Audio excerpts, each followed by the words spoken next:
नहमदुहु व नसल्ली अला रसूलिहिल करीम, अम्मा बाद। नाज़रीन इकराम, आज मैं आपके सामने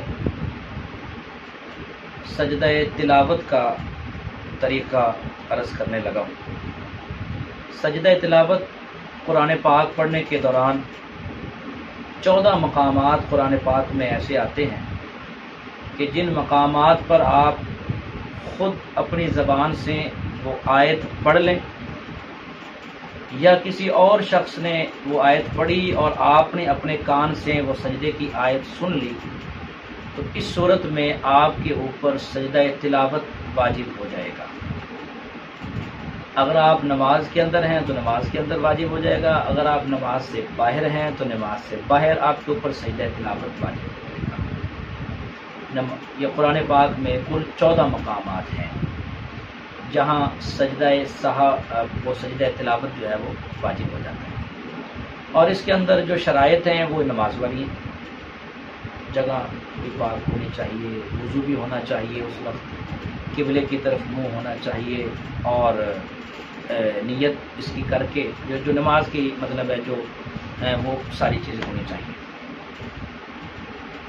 और सजदा तिलावत की अदायगी का तरीक़ाकार यह है कि जब आपने सजदा तिलावत की आयत को पढ़ लिया तो उसी वक़्त आप कुरान पाक को थोड़ी देर के लिए लपेट कर रख दें और आप सजदा तिलावत की अदायगी करें। और अगर आप कुछ देर के बाद यानी अपनी तिलावत मुकम्मल करने के बाद भी सजदा तिलावत करेंगे तब भी अदा हो जाएगा। देर से अदा करें तब भी अदा हो जाएगा। एक दिन के सारे जो है वो शाम को इकट्ठे अदा कर लें तब भी अदा हो जाएगा। तरीक़ाकार ये है, अफजल तरीक़ा तो यही है कि आदमी खड़ा हो और खड़ा होकर अल्लाह ऊपर हाथ नहीं उठाने, इसमें हाथ नहीं उठाना, सीधा खड़े होकर अल्लाह अकबर कहकर सीधे जो है वो सजदे में चले जाएं और सजदे के अंदर 3 दफ़ा कम से कम तस्बीह पढ़ें या 5 दफ़ा या 7 दफ़ा भी पढ़ सकते हैं। तो 3 दफ़ा कम से कम तस्बीह पढ़ने के बाद अल्लाह अकबर कहते हुए वापस खड़े हो जाएं।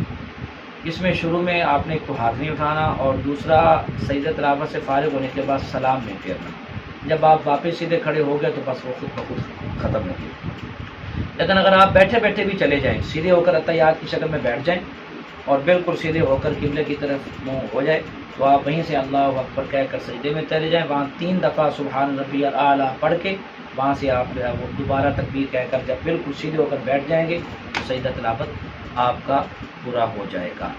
अगर एक ही मजलिस के अंदर अगर आपने एक ही आयत को बार बार पढ़े, आयत तब्दील नहीं हुई, एक ही आयत को बार बार पढ़े तो कोई मसला नहीं। फिर आप उसी एक आयत के बदले में बार बार पढ़ कर इकट्ठा जब आप तिलावत ख़त्म करेंगे तो एक ही सजदा अदा करेंगे तब भी वो काफ़ी हो जाएगा। लेकिन अगर आयत तब्दील हुई है, सजदे की एक आयत पढ़ी फिर दूसरे सिपारे में दूसरी आयत आ गई वो भी आपने पढ़ ली, तो फिर अब 2 सजदे आपके ऊपर वाजिब हो जाएंगे। जितना आप पढ़ते जाएंगे इसी तरह होता जाएगा।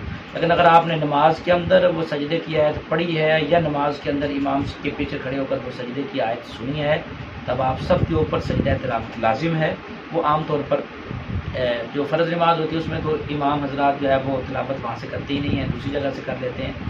और तरावी की जब हम नमाज़ पढ़ते हैं तो उस दौरान क्योंकि फिर तरतीब से कुरान पाक पढ़ा जा रहा होता है तो उस वक़्त वो आयात आती हैं और जब पढ़ी जाती हैं तो फिर जितने भी तरावी पढ़ाने वाले इमाम हजरात होते हैं वो आपको सजदा करवा देते हैं। वहीं से सीधे सजदे में चले जाते हैं और वहीं से उठकर जब सीधा वापस आकर जहाँ तिलावत छोड़ी थी वहीं से आगे तिलावत हो जाती है। ये था मुख्तसर सा तरीक़ा सजदा तिलावत का। अल्लाह ताला हम सब को अमल करने की तौफीक।